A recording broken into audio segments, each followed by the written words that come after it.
Hello, everyone. I'm going to go ahead and get started. I think it's about time. Thank you for coming to my talk, where I'm just going to nerd out about critical SaaS logs and how you can do stuff with them. So basically just looking at detection methods and different ways that you can approach writing detections for SaaS apps, and also how you can focus on hunting.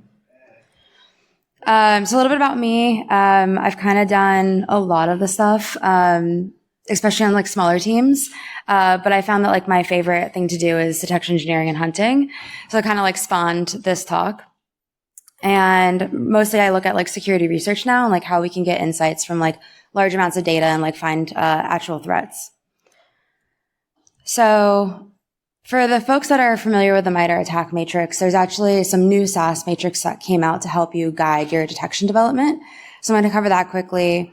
Some of the challenges with specific logging related to these systems, and then some attacks we'll walk through, and some detections you can think about when you're thinking about those attacks. So MITRE actually released something called the SaaS matrix. It's very new. It's probably less than a year old, and it has general guidance. I think that in general, it's very, very vague. So this is not something I ideally use, but I think it's a good overview for people that are getting into it. In comparison, Push Security came out with a way more specific version of their own, where you actually can dive into explanations and things that they've seen and how to approach them when you're writing detections. So I highly recommend checking this out. It's something that I look at. And it's generalized, so you still have to do a threat model for every like application that you're looking at, but it gives you some good things to start with. So with SaaS logs, you generally have some of these available. It's very rare that you have all of them.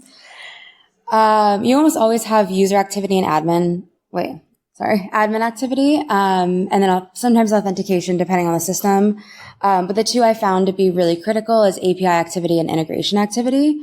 So some examples of companies that include that are like GitHub, Okta, etc. But it's actually like you have to have a team at a company that's invested in making those logs available. Because while companies might have them internally, they don't actually expose it to the customers, or they put it behind a very high pay tier. So when you're like thinking about what application you want to write detections on or hunt on, you really have to think of like what logs are actually available to you. And I have complaints about logging for SaaS apps. These are just some screenshots of some examples. GitHub used to not link your email attribution or like an ID other than your GitHub actor name in like organizational logs. So it was really, really difficult to figure out who was doing things. Some logs don't include IP addresses, user agents. There's no good way to collect logs via API. So all of this is like challenges you run into, and you have to really consider when you're actually approaching how to get the data in to do this analysis. So if you want to know more about specific logging issues you might run into when you're like collecting this data, a shameless plug, I try to maintain this website, which is a copy of the SSO Wall of Shame, if you're familiar with it. But it's specifically for audit logs. So it's trying to encourage vendors to do better, and call out, vendors that put things behind very high pay tiers, or that just have really difficult logs to use or are missing critical fields. And on the website also there's guidance. So if like a vendor does look at it and they want to listen, there's ways that they can improve their logs. But even if you're looking at like ingesting a data source, you can like check this out and you can see if, you might run into issues or like pitfalls to avoid that maybe like we ran into in the past. So I think there's like two critical ways when like you get really bad logs that you can potentially make them way more useful for you. So in a lot of SIMs, you have the ability to have like a reference or a lookup table, and you can actually save critical data, and then you can reference it in like your detections or your query. And so one thing that I've done that I really liked was if you have an IP address in a log, as it's flowing through your data pipeline, you match on if that IP address has been seen by your EDR provider in the last 24 hours. And so that gives you context on if that device might be like higher or lower risk, if like that IP address has been associated with someone within your company in the last 24 hours. And then it just kind of gives you a head start into that investigation and like evaluating risky behavior. And in a similar vein, like if you can do cross data enrichment. So you can take information from one log source and inject it into another log source that might be relevant. So you're making the log bigger, which depending on your storage and everything could be difficult. But at the end of the day, like if you're looking at information from like a SaaS app, but you also have some of the IDP details enriched, it can really help you write better detections, get context, and pivot easier when you're doing incident response. So I want to cover a couple attacks, and usually this talk is like closer to an hour, so I just picked out like some key ones that we're going to go over.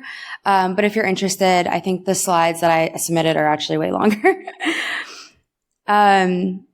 So when I think about doing detections for SaaS, kind of like these are the areas I start with. I think they're sometimes in logs, they have like a high probability of being able to be tracked by logs. And I think that they're higher value than just doing like, basic like threat intelligence, like IOCs, like when you start threat modeling, understanding like what has been seen in the wild, what might be relevant to your specific industry or organization. What does activity in your environment look like? And then what are like critical assets within that application? So like, do you have like customer data stored in like a data lake? Do you have like critical GitHub repositories? Understanding like those things so you can prioritize where to write detections, where to spend your energy. And if you're familiar with the MITRE attack, these are kind of the ones I focus on, usually because there's better logging, right? Like you have the authentication logs, you might have like admin activity, and then often they will have like hopefully a lot of logs about like data exports, cloning repositories, etc. So you can kind of catch the attack at the end. So I'm going to go over like 2 critical SaaS apps. We're going to talk about GitHub for a little bit. Most companies use it, and it often has critical IP and sometimes customer data. And then we're also going to talk about Snowflake. So a lot of people are adopting Snowflake as a way to have like managed data storage, integrate with different solutions. And it's become like a really big adopter. And because of that, with so much critical data in it, attackers have started focusing on it. So for GitHub, I think the one thing that I've seen the most common that companies have run into is the compromise of a personal access token. And so GitHub has 2 types of personal access tokens. The original one was a personal access token classic. So essentially when you created this personal access token, it had permission to everything in both your personal GitHub repositories and whatever company organization you were associated with. And there was no way to separate permissions. So anytime that personal access token was compromised, they essentially have access to everything that you do. GitHub introduced, I think they saw the issue with this, especially like seeing customers being attacked. They focused on releasing like what they call like a fine-grained personal access token. And with that, you can actually specify specific permissions. And so the problem is like people that have generated personal access tokens that don't have an expiration date that maybe like generate like 4 or 5 years ago, they're still using classic. People that generate them now often use fine-grained. So if you're thinking about like a developer in your company that has been at the company for a couple years, you might have like thousands of personal access tokens classic in your environment. And some companies have focused on rotating these. But I would say it's like very manual, and also sometimes it's like, oh, we'll just take the risk. This is probably like the most common attack I've seen. And the focus is just exfiltrate as much data as you can and then start ransoming the data, try to get like payment. Usually it's not like a very sophisticated threat actor, but they're just focused on like how much data can we get, and then they'll end up like creating a backup, or it's called backup markdown file in the repository, like delete everything, put a markdown in their personal GitHub repository, and just say like, here's how you contact me. Like if you want your data, reach out. And so I think from a detection perspective, you have like a couple different avenues, right? Like if you've seen the specific threat pattern, you can do some of the more like static, like understanding that that repository was created, what is in it. But then from a behavioral standpoint, you really want to catch it when it's like actually happening, and it's like using those critical tokens. So like one of the ways, just like an easy way to like start is just looking at when you call out to the GitHub API, it gets logged as a repo download. So in comparison to like a clone.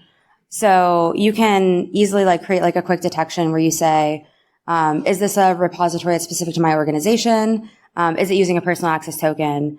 And then filter by like the actual actor repository. And then set the threshold you want. So maybe depending on the size of your organization, how many repositories you have, maybe you say like they downloaded 200 in 5 minutes or 1,000 in 5 minutes. And then that's like a critical alert that you can look into. Another thing is like typical, like doing an API request and doing enumeration, figuring out like what repositories they actually have access to so they can figure out what to download. And so this one's a little more noisy. I would say you have to like be careful with like your environment, and you probably will have to tune out certain tokens that people are using in unusual ways. But in general, like if someone's doing like a high amount of enumeration with like a personal access token or another token, it's something to definitely look into. And then you can also correlate it with the previous detection and understand the actual like attack path.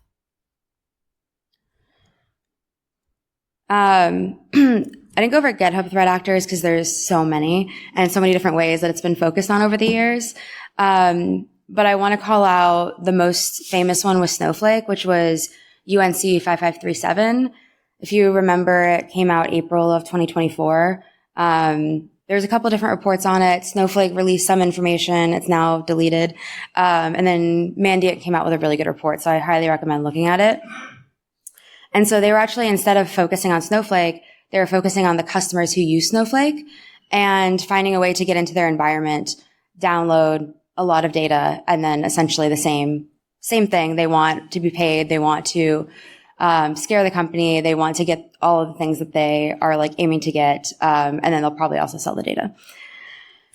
So this threat actor had very, very specific behaviors that they use in every environment. So Snowflake released like a lot of like IOCs, but those aren't like super useful. I would say probably the most useful one was they have like very specific user agents that I've never seen before. But now that Snowflake has posted about it, it's like probably not usable anymore. But they did a really good job of breaking down the behavior that they see in every environment. So they get stolen credentials. They specifically target accounts that don't have MFA enabled, which you would think that if you have a Snowflake instance, you would require everyone to have MFA. But a lot of these people that were affected didn't. I think about like 250 organizations were affected by this threat actor. And so that might be like a service account. It might be like a user that was created in Snowflake manually like a long time ago. And then if you're familiar with Snowflake, they basically just select all the tables that they can. So they want to see what tables you have. They select whichever ones they think might have like critical data that might be important. So maybe that's like HR data, maybe it's like customer data, anything that they have access to with that user account. And then they use something called a temporary stage. So in Snowflake, this is the ability to load in Snowflake data or load data out of Snowflake. So you can create this staging environment and then you can point it to a place to actually bring in information or like drop information like an S3 bucket or something. And so a lot of these like companies found that they created a temporary stage, which isn't often reviewed. And it's kind of just like the Wild Wild West. Like you might have like one temporary stage that like all the data engineers use to like bring in data from like specific internal infrastructure. And then they would copy this data that they found into that staging environment and get that data through the staging environment to their local machine through like downloading it to like S3, et cetera, and like pulling it down. And once they got that, right, then they're reaching out to these companies, like they're making it very aware that they have their data. And when something like this happens, you can write detections and threat hunt on like things that have already happened. But because this is a new attacker, you would also want to approach it from a detection perspective, where if this happened in your environment, whether it was even like an insider or this like financially motivated attacker, you'd be able to catch it. And so probably looking at the time, I probably could have included more on this, but I just linked to a really good blog post, shamelessly that I wrote. But I think it's a good start if you're like trying to think about how to implement these behaviors. And it actually goes through how to run these queries manually in your Snowflake instance. So Snowflake creates a lot of noise in their logs, and a lot of people won't bring them into their SIM because they can query directly within Snowflake. And Snowflake also has like monitors and like alarms that you can set, and like grab that alert via like send it out. to your SIEM. And so thinking about how to threat hunt within Snowflake, if that's like your only option. And so a lot of these queries are written that way, but then can be rewritten for whatever SIEM you use. So this is the blog post. Mandiant has a really good report, as well as I think Resonate also came out with a really good report on it. But if you're thinking about how to implement detections for Snowflake, how to like threat model things that have happened or could happen based on that logging visibility, this goes through it pretty in depth. So that's kind of the end of the talk. I didn't realize it would go so fast, but I appreciate you guys listening. If you have any questions, feel free to come up to me. I'm sending out the deck afterwards, but there's some links to like some really good pages that have the out of the box detections that you can start thinking about. I think the limitation with a lot of the out of the box or like public repositories is they're very focused on like Windows or Mac or like endpoint focused things. And you're just now starting to see, SaaS or even like AWS, Azure, et cetera, like being introduced to these out of the box pages, but it is happening slowly. And if you write something super cool, you should definitely commit it so that other people can use it. I would also say if you are a detection engineer, you're interested in writing detections, there's a new closed open source community called detections.ai. I would highly recommend checking it out. It's more of like a closed source, but it's like community members can also contribute rules, and it's often used by people who are more like cloud infrastructure focused. So that can also be really helpful. That's it. Thank you.